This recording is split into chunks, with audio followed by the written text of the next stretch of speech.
evangelizar. Aqui não, porque eu moro em um local fechado, mas eu morava no Rio. Toda vez que tocava a campainha para evangelismo de manhã, no Rio já quando eu morava, sabe o que eu falava?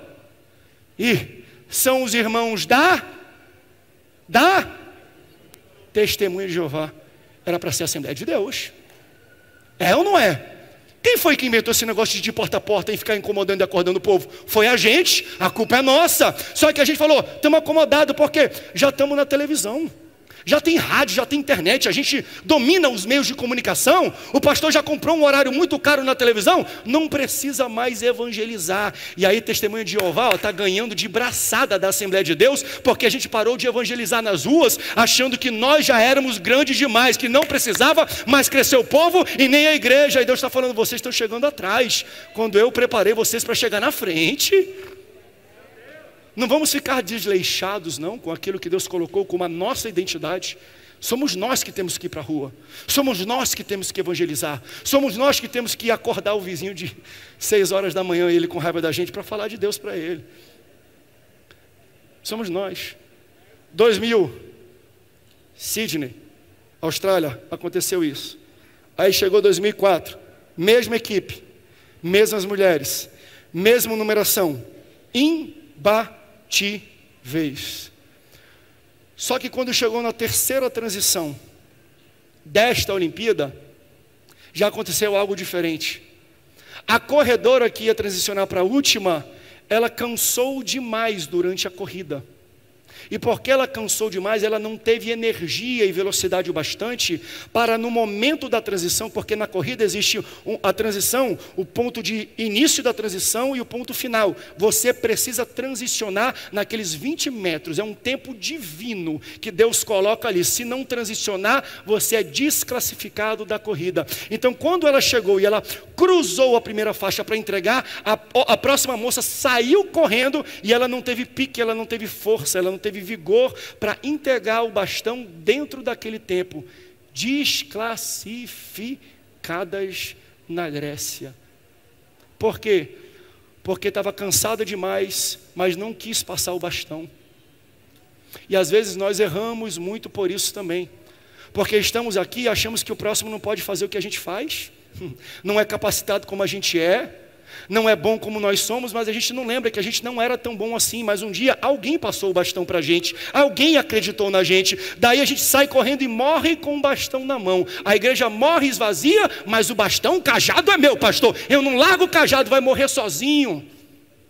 Sem crente, sem igreja, sem irmãos, porque às vezes você está cansado demais e não preparou pessoas e não passou o bastão para essas pessoas. Nós como igreja, a história da Assembleia de Deus denuncia muitos erros assim. E eu vou dar uns porque eu convivo com alguns erros dentro de casa. Não de pessoas necessariamente que erraram, mas que foram parte do processo disso. Eu lembro, não lembro porque eu tinha 2 anos, mas o meu pai me fala, Maceió, 1986, Convenção Geral. Ele chegou com um projeto falando, irmãos, nós estamos iniciando o trabalho da Rede Boas Novas. Não, mito, em 1996, perdão, já estava ali em Cuiabá. Meus irmãos, ele chega na plenária da Assembleia de Deus com todos os pastores, presidentes e fala assim, ó, nós começamos lá no norte a Rede Boas Novas, uma rede de televisão e rádio. Deus nos abençoou, nós fomos ao Ministério das Comunicações, conseguimos outras concessões para expandir o sinal da rede de televisão para todo o Brasil. Só que é muito caro manter, é muito custoso os equipamentos. E nós somos uma igreja no Amazonas, simples e pobre, não conseguimos fazer isso sozinho.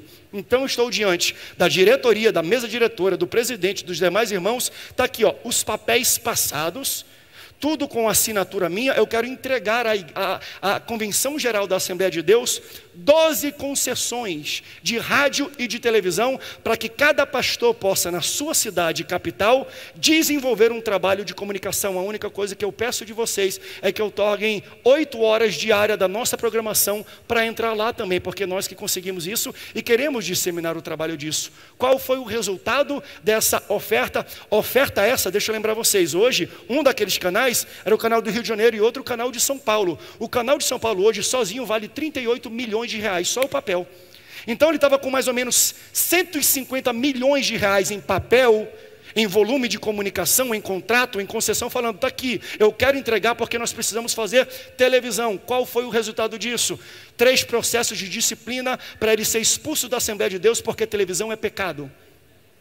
Muitas pessoas com bastão, cansados, não querendo passar para a próxima geração que estava falando, ei, televisão é o melhor meio de comunicação para a pregação do Evangelho. Tanto que hoje, todos os pastores que estão ali, gente, eu não estou falando mal, só quero que vocês entendam que nós temos que ser sensíveis para as pessoas que Deus preparou para pegar o bastão ali na frente. Hoje, todos pagam milhões de reais para meia hora na Rede TV, para meia hora na Rede Band, para meia hora no SBT, e ainda ficam lá no próprio programa falando, porque essas redes de televisão só tem o que não presta, vamos boicotar. Mas vocês que estão financiando esses programas aí de Luciana Gimenez e outros, que só pega coisa que não presta e dissemina na televisão, eles são custeados pelo preço do tempo. Vamos fazer um dia um rapaz chegou para mim e falou, pastor, vocês aceitam criptomoedas de oferta? O cripto o quê, rapaz?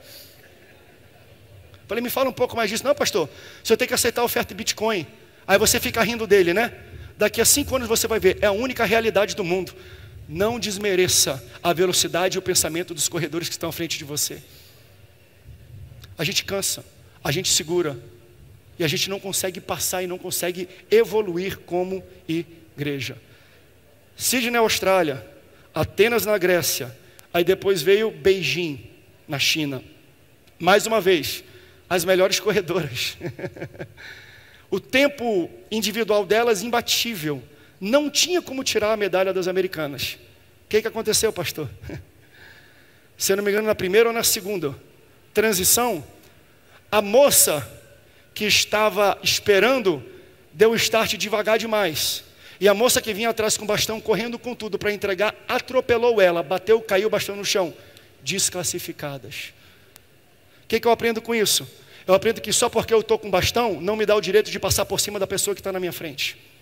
Se Deus me confiou um cajado, eu não posso atropelar e pesar na cabeça de alguém que às vezes tem uma velocidade diferente da minha. E eu não estou falando se é uma velocidade mais rápida. Agora eu prego o contrário, porque a gente sempre fala, tem que ser rápido, rápido, rápido. Não, ela atropelou porque a outra estava mais devagar e todos foram desqualificados. Temos que entender a velocidade de todas as pessoas. Eu prego isso para todas as gerações. Se você tem uma geração mais antiga, entenda a velocidade deles. Se você tem uma geração mais nova, entenda a velocidade deles. Se ambos estão na igreja, equacione e entende, existe uma velocidade certa para cada pessoa que está dentro da igreja. A igreja não é só para quem é rápido, não. Tem que ser devagar às vezes, porque se ela fosse mais devagar, ganharia um ouro. A velocidade atropelou, a velocidade não respeitou, às vezes, a dificuldade de quem estava à frente e acabou atropelando o projeto que Deus tinha para aquela pessoa. E lembrando você que existe a nuvem de testemunhas. Existe toda uma galeria de homens e mulheres da fé que estão assim, como é que ele vai correr a corrida dele? Com que preço? Deixa eu falar uma coisa para você, eu estou falando de pessoas que deram a vida por Jesus, pela palavra do Evangelho. Pessoas que foram martirizadas, queimadas, crucificadas, apedrejadas, serradas. Como é que nós vamos correr a nossa corrida? Pode tocar, Juliano. Como é que a gente vai correr a nossa corrida? O que Deus tem proposto para a nossa igreja? A caminhada cristã e ministerial é um revezamento. Em todas as áreas da igreja, em todas as áreas da vida, é assim. A gente tem que entender que um dia alguém confiou na gente para passar o bastão. E nós temos que confiar numa próxima geração para passar, sabendo que eles farão o melhor que eles podem. A coisa que mais me entristece, e aqui já chego ao final para a gente participar da Santa Ceia. Se o coral quiser subir, fique à vontade. Eu termino citando um grave erro que nós como igrejas não podemos, e homens e mulheres de fé, não podemos cometer. Juízes capítulo 2, versículo 7, diz assim, a partir do versículo 6, perdão. Juízes capítulo 2, versículo 6. E havendo Josué despedido o povo, foram-se os filhos de Israel, cada um a sua herança, para possuírem a terra. Quantos podem dar uma glória a Deus por isso? Possuíram a terra. E serviu o povo ao Senhor todos os dias de Josué e todos os dias dos anciãos que ainda sobreviviam depois de Josué. E viram toda aquela grande obra do Senhor e o que ele fizera a Israel. Faleceu, porém, Josué, filho de Num, servo do Senhor, com a idade de 110 anos. Sepultaram no termo da sua herança no Monte Efraim, para o norte do Monte Gaás. Olha o versículo 10. Esse é o versículo que mais me entristece, eu acho, que na Bíblia. Para mim, um dos versículos mais difíceis de entender, de processar, é Juízes capítulo 2, versículo 10. E foi também congregada, ou seja, e morreu também toda aquela geração a seus pais, e outra geração após ela se levantou, que não conhecia ao Senhor, nem tampouco a obra que ele fizera a Israel. Triste ou não é? Porque eu estou falando de um homem que viu a transição do Egito para o deserto. Ele e só mais outro, 2, fizeram a transição, passaram o bastão do deserto para a terra prometida. Se tem alguém que entende de transição, se existe um camarada que entende de passar o bastão, na Bíblia chama-se Josué, porque ele viu todas as transições do povo de Deus, desde o Egito até a terra prometida. Só que a Bíblia fala que depois que ele morreu, e a geração dos seus filhos, levantou-se uma geração que não conhecia o Senhor. Por quê, pastor? De 1 a 3. Ou eles cansaram demais para passar o bastão, ou demoraram demais para passar o bastão, ou foram fortes, rápidos demais para passar o bastão e atropelaram a próxima geração. Sabe aquilo que a gente faz? Eu não sou contra, mas vai para o culto. Se você não for para o culto, você fica de castigo. Faz isso não. Não bota de castigo porque não vai no culto não. Só leva para o culto. Porque a pessoa e a criança vai pensar que culto é castigo. Ah, pastor, mas não faz mais crente como antigamente não, pastor. Essas crianças de hoje em dia são muito Nutella. Eu lembro o tempo, pastor, que eu andava 15 quilômetros para ir para a igreja. Hoje meu filho não sabe o que é isso não. Não sabe mesmo não. E nem você. Você não anda mais 15 quilômetros. Por que você está falando para o seu filho? E outra, quem foi que criou o seu filho? Foi ele? Não, foi você. Você que acostumou ele andando de carro e de Uber. Ele não aprendeu a andar sozinho. O nosso grande problema é que existe às vezes uma geração, e eu digo da minha geração, que a gente fica assim, naquele tempo tinha cura, naquele tempo ressuscitava morto, naquele tempo câncer era curado, naquele tempo o pessoal vomitava no templo. Hoje não tem mais nada. Sabe de quem é culpa? Sua que está pregando. Porque naquele tempo você viu a geração do seu pai fazer. Por que você não faz? Só prega que não acontece. Deus te levantou não para falar mal desta geração, mas para fazer a mesma coisa, para chegar com seu pai, para a fé da sua mãe e falar, me dá o bastão. Eu não vou ficar reclamando daqueles que correram antes de mim, ou aqueles que estão correndo comigo, porque quando eu falo isso, hoje não tem, eu estou me batendo, eu estou falando mal de mim. Se eu só vivi lá, não vou viver agora? Pegue o bastão, assuma o bastão. Eu estou falando aqui para pessoas que deixaram o bastão cair e falaram, pastor, não vou mais desempenhar o meu ministério não. Eu fui machucado no meu ministério, me fez muito mais mal lá atrás, pastor. Alguém às vezes me atropelou, alguém chegou muito cansado, alguém me deu rasteira, alguém me bateu, eu tropecei e me ralei nessa caminhada. Deus está falando aos corações de pessoas. Pega o bastão do chão e continue a sua corrida de fé. Existe muita gente, entenda isso, a gente fala, os seus filhos lá na frente dependem da fé de vocês. É verdade, mas deixa eu falar o contrário.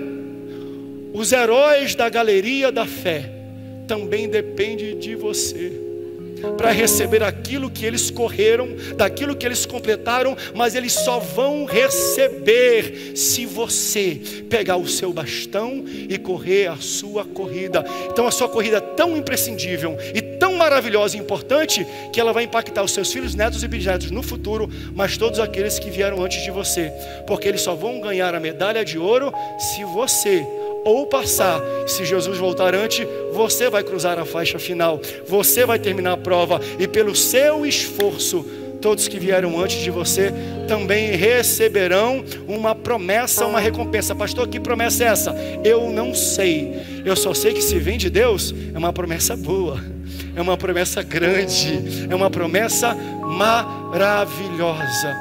O nosso compromisso não é só com o futuro. O nosso compromisso é com o passado. Aleluia. O nosso compromisso não é só com a próxima geração que está acelerada, não. É também com a geração que nós convivemos ainda, que é mais devagar. Nós não podemos machucar um em detrimento do outro. Nós temos que pedir de Deus sabedoria e entender o passo para fazer isso que a gente faz aqui.